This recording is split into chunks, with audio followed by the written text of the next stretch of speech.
असली यंत्रणा 1 लाखाचं बक्षीस जाहीर करताय।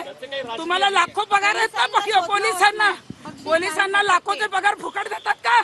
म्हणजे पोलीस निष्क्रिय आहेत। तृप्तीताई काय राजकीय संबंध आहेत काय माहिती आहे का? मला वाटतंय की राजकीय संबंध याच्यात कुणाचे आहेत का मला माहित नाही, पण राजकीय दबावामुळे अनेक प्रकरणं दाबली गेली आहेत। वाल्मिक कराडचं जे प्रकरण आहे संतोष देशमुखांचं, त्या प्रकरणापासून ते आतापर्यंत सगळे आवाज उठवतात, घेत नाही। आरोपीला अटक होत नाही, आरोपी स्वतः सरेंडर होतात। गाडे सरेंडर होण्याची वाट बघताय का तुम्ही? आज आमच्या महिला रात्रभर पुणे शहरात झोपल्या नाहीयेत। आज इथं सगळ्या महिला त्यांच्या घरामध्ये मुलं मुली आहेत, सगळ्या घाबरून आल्या आहेत की आमच्या घरात उद्या मुलीवर कुठली वेळ नको यायला म्हणून।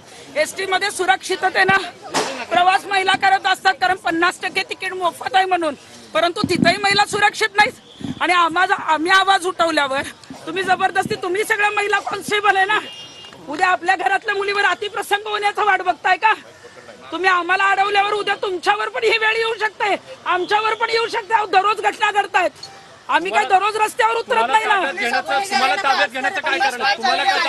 नाही, आम्ही आवाज उठवला म्हणून ताब्यात घेतला असेल कदाचित, किंवा मंत्र्यांची सुरक्षा त्यांना फार महत्वाची असेल।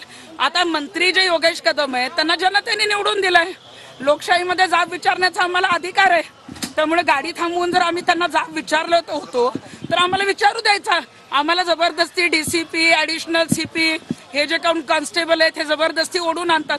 असंच ओढून त्या आरोपीला आणा ना। आरोपीला अटक करता येत नसेल ना तर आमच्या ताब्यात द्या, आम्ही काय तो निकाल करू। पूर्णपणे पोलिसांचं